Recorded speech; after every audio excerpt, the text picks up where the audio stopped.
Bonjour à tous et bienvenue dans cette nouvelle vidéo. Alors dans cette vidéo ça va pas forcément parler de jardin, je vais plutôt vous expliquer mon parcours, comment j'en suis arrivé là, comment j'en suis arrivé à être paysagiste à mon compte, à créer des jardins un petit peu partout, et à me faire plaisir et à avoir du temps libre pour justement créer plein de vidéos pour vous, pour partager ma passion. Donc déjà ça va être très simple, moi j'ai vécu en campagne, chez mes parents au début dans toute ma jeunesse. À la base je voulais être fleuriste, ça n'a rien à voir avec le paysage mais ça concernait un petit peu l'extérieur. J'ai toujours aimé travailler dehors, de passer du temps dehors, de bricoler dehors, de construire des cabanes, etc. Ça a toujours été mon fort et mes parents m'ont appris un petit peu à aimer la nature. Vu qu'on avait un très grand jardin, ça m'a permis de bricoler, de toucher à tout. Ensuite, je me suis rendu compte que être fleuriste, voilà, c'était pas forcément ma destinée, ce que je voulais vraiment faire, c'est être dehors et bricoler, donc je me suis réorienté, j'ai continué à faire mes études. J'ai décidé d'aller dans un lycée agricole, il m'a permis de toucher un petit peu à ces métiers d'extérieur, donc j'ai fait un bac technologique, aménagement et valorisation de l'espace. Donc là, ça concernait un petit peu, ça regroupait vraiment beaucoup de choses. Donc là, on parlait de la nature d'une manière générale. J'avais une approche très globale de tout ça, donc on avait une approche agronomique, on avait aussi une approche, je dirais, naturelle, donc je voyais tout ce qui est rivière, cours d'eau, forêt, etc. Donc j'ai réalisé des stages, par exemple chez un technicien forestier au début, qui s'occupait de la gestion des forêts. Donc ça, j'ai trouvé ça vachement intéressant, mais je me suis dit, il me manque quelque chose, il me manque du bricolage, donc je vais pouvoir trouver autre chose. Donc une fois que mon stage s'est terminé, bon ça m'a plu et tout ça, ça m'a permis d'apprendre un petit peu les espèces d'arbres, comment fonctionnait la nature, ça m'a mis un nouveau bagage pour moi, et puis ça m'a rajouté des connaissances, mais je me suis dit il me faut autre chose. Donc on a continué, j'ai continué à faire mes études, j'avais d'autres stages, j'avais 3 stages à faire, et mes 2 derniers stages, j'ai décidé de les faire ensuite chez un paysagiste, donc qui était lui à son compte aussi, qui avait un employé, en fait c'était son apprenti qui est devenu son employé. Donc lui c'était très intéressant, c'était en Mayenne, il s'occupait un petit peu de tout ce qui est phytoépuration, donc la gestion des eaux usées chez soi. Il créait beaucoup de stations de phytoépuration pour justement avoir un jardin un petit peu écologique. Il a aussi beaucoup géré des créations, des choses très intéressantes, mais c'était toujours en accord avec la nature, j'ai trouvé ça super intéressant.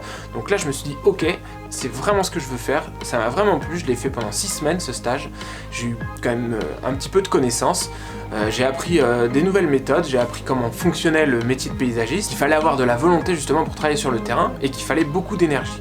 Mais moi je suis quelqu'un qui a besoin de se dépenser, donc c'est un métier qui me convenait parfaitement. Donc j'ai décidé de continuer. Donc ensuite mon bac passé, là j'ai décidé de me réorienter sur un BTS sur Angers. Donc j'ai appris que Angers était un petit peu la capitale horticole pour tout ce qui est métier justement dans la nature, etc. Donc là j'ai trouvé une école très intéressante qui était au Fresnes à Angers, et j'ai fait un BTS aménagement paysager, et là vraiment ça touchait à 100% au paysage.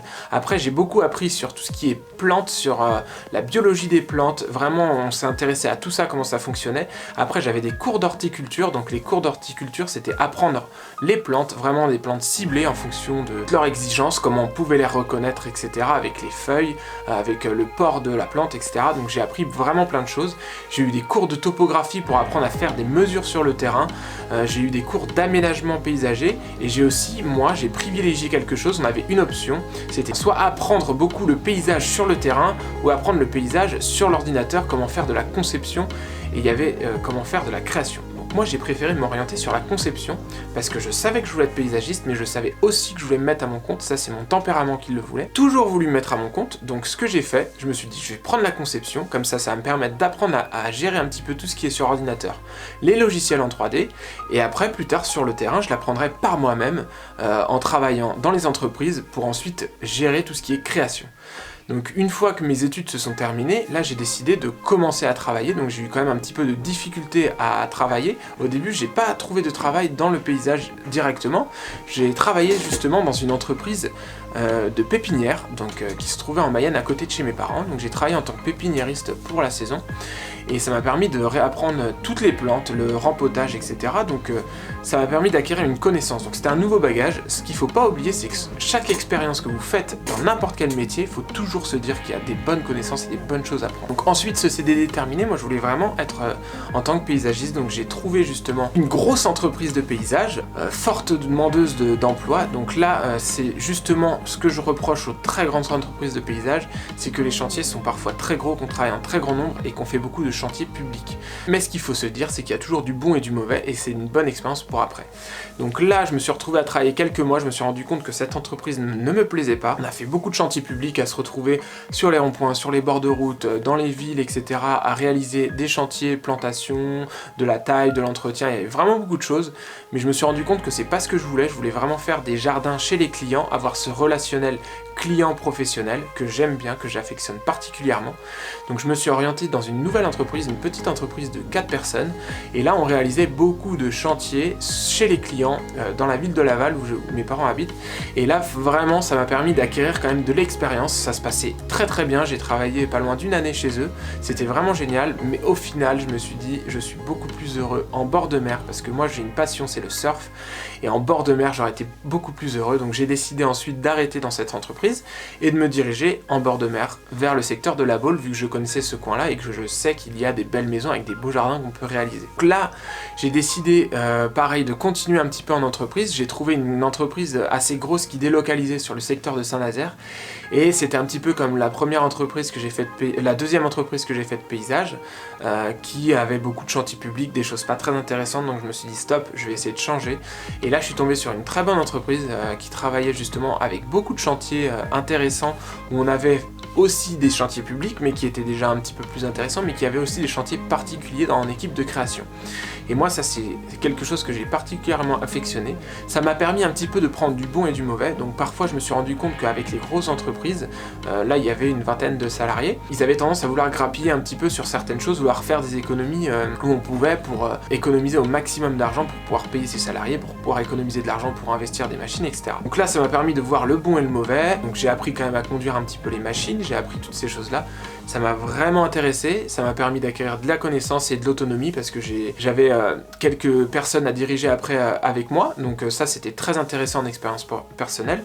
Et du coup après, une fois les 1 an et demi passés, j'ai décidé de me lancer vraiment à mon compte. J'avais quelques personnes, des contacts qui souhaitaient que je réalise un petit peu des chantiers pour eux, donc je me suis dit ok, c'est le moment, lance-toi, c'est parti. Et franchement, je ne savais pas tout faire, j'ai encore énormément de choses à apprendre, encore toute ma vie, tout le métier. Pour moi, dans ce métier de paysagiste, il y a tellement de choses à apprendre, c'est impressionnant tout ce qu'il y a à apprendre. Je pense qu'il faut toute une vie vraiment pour apprendre tout ce qu'il faut savoir dans le paysage, toutes les techniques, les nouvelles méthodes, les nouveaux matériaux, parce qu'il y en a tout le temps qui ressortent. Donc il faut apprendre tout ça et c'est super intéressant. Donc je me suis lancé, je ne savais pas tout faire, mais j'ai appris aussi tout seul sur le tas. Donc on fait forcément des erreurs, faut pas l'oublier, mais il faut le savoir qu'il faut faire des erreurs et apprendre de ces erreurs, et c'est comme ça qu'on avance. Donc justement, n'ayez pas peur de vous lancer, peu importe le métier dans lequel vous êtes, et lancez-vous. Et moi franchement, ça m'a passionné, je me suis amusé, vous le voyez dans tous les projets que j'ai fait, que j'en mets un petit peu sur tous les réseaux, que je m'amuse, que je m'éclate. Ça m'a permis d'apprendre des nouvelles méthodes tout seul, d'avancer, des fois de galérer, de mettre plus de temps que prévu, de perdre un petit peu d'argent, ça arrive aussi parfois, mais franchement c'est que des bonnes expériences. J'ai eu la chance d'avoir les bonnes personnes, de connaître les bonnes personnes autour de moi, ça m'a permis de me lancer, et maintenant ça fonctionne beaucoup par bouche à oreille dans le secteur de La Baule, et là je me fais plaisir, je réalise beaucoup de jardins sur le secteur de La Baule, le Pouliguen, Pornichet, etc., sur des très très belles maisons, et les clients me font confiance, et c'est ça qui me fait le plus plaisir, et que les clients soient super contents de mon travail que je réalise, ça c'est vraiment génial. N'hésitez pas, si vous avez des questions sur ma formation, si vous avez des questions sur vous, comment vous pouvez faire, si vous avez besoin d'aide, d'accompagnement, que je puisse vous fournir des plans 3D, d'assistance sur votre jardin, n'hésitez pas. Surtout, allez sur mon site Good Time Garden, ou appelez-moi ou envoyez-moi un message si vous avez besoin. Et n'oubliez pas, mon dépliant est toujours présent dans le lien dans la description. Là, vous aurez des aides sur comment vous occuper de votre jardin avec plein de petites méthodes que je vous fournis. Sur ce, je vous dis à une prochaine. Ciao!